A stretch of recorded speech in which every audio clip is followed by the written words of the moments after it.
Hello, I'm Gabriel Banerjee, being a professor of the Wellenke Institute. My total experiences comprises of 14 and a half years being into learning and development throughout. Currently, I'm working on psychology. I'm doing a degree in psychology, and the topic today that I'm talking about, Pygmalion Effect and self-fulfilling prophecy. In all aspects of life, it talks about the psychological aspect of individual and human beings. Now, please understand, when I talk about the Pygmalion Effect, let me give you a small introduction of what it is all about. How many of you all do remember the T20 World Cup 2007 when Mahendra Singh Dhoni asked Joginder Sharma to bowl the last over? How many of you remember VVS Laxman playing the brilliant 167 knock in Sydney against the fearsome Australian pace attack? How many of you do remember the famous victory in Lords in the NatWest series under the captaincy of Sourav Ganguly, chasing 300 plus runs in that particular field where India was down by 5 wickets? Now, if you look at all these incidents, a lot of people may say that this happens by sheer chance or any other probable cause. But if you look at probably, it's what it talks about is this what I call as Pygmalion Effect and self-fulfilling prophecy. Now, just to give you an intro of what it is actually the Pygmalion Effect, Robert Rosenthal, a behavioral psychologist in the year 1950s, discovered something known as the Pygmalion Effect and the self-fulfilling prophecy. There are a lot of other things that we can talk about. It talks about Greek mythology, it talks about Indian mythology. How many of us do remember the famous Mahabharata serial where it was shown that Krishna kills Kanksha because of what we call as the self-fulfilling prophecy? Now, in the next following some time, we'll be talking about it and how can we implement that in our day-to-day life, because we all expect to be the best. Everybody expects us to be the best. Our seniors, our colleagues, our friends, our family members, even everybody whom we can think about, they expect best from us. One more important thing, there is no pure prescription as to how the Pygmalion Effect happens, or are there any methodologies to give you that. It's purely in your belief system. It's the belief that you carry will create that effect inside you.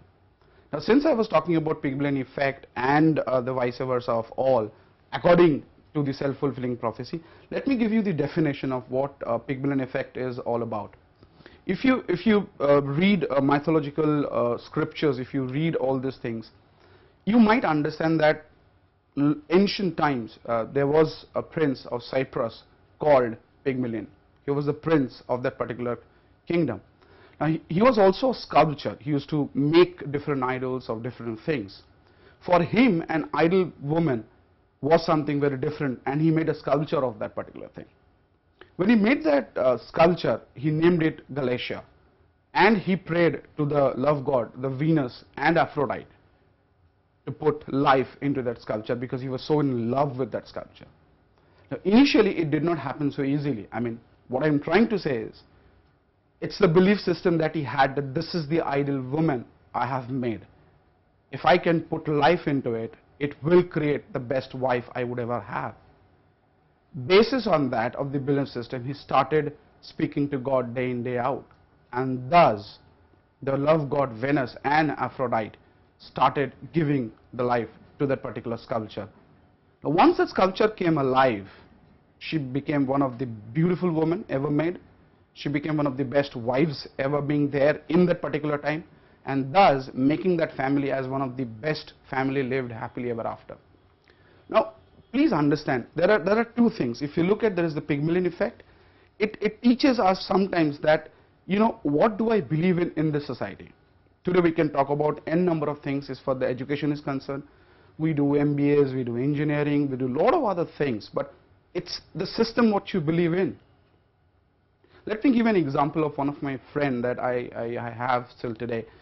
He was trying for MBA institutes for as long as 3 years, 4 years and 5 years, and every time he was not able to pass the written test. On the 9th time, he passed out the written test called CAT, the CAT, or the other tests that were there in that time, and he went to go for IIM Calcutta, and from there onwards it's a story unfolding in all various aspects of life. But During that time, after he got through and he went through a job, I asked him one specific question. I mean, what happened to you? You failed miserably. You failed all the times in the last 7 to 8 years. You did not even think about what will you become. You didn't even bother. You just went on to do it, and do it. And then he gave me a fundamental answer. It's a basic fundamental answer. That, Gabriel, you know, I just thought about, there are good days and there are bad days. I'm just currently going through the bad days. One day the good day would come. And it came and he shined. That is what is called as Pygmalion Effect. And the Galatia Effect. The Galatia Effect is nothing but called as the self-fulfilling prophecy.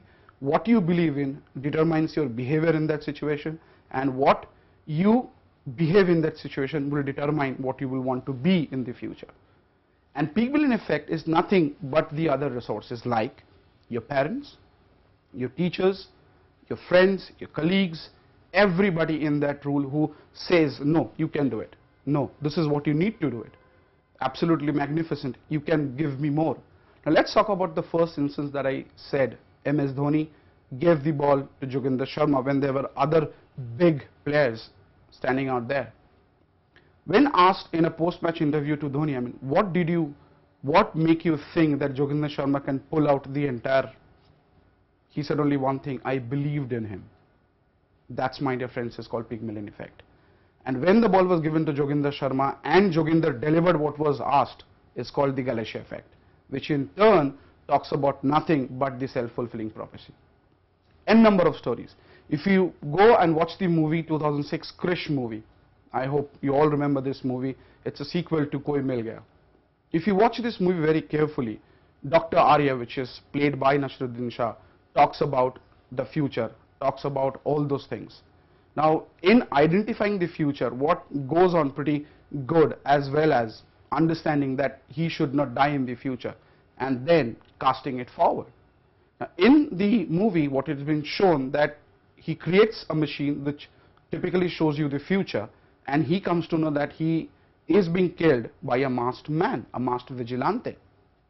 In search of that, he tries to actually make true the time of his death by killing the wrong person, which in turns exaggerates Krish, and he takes the revenge, thus fulfilling the prophecy that would never have come, because we would die in some day, today, tomorrow, or in the near future.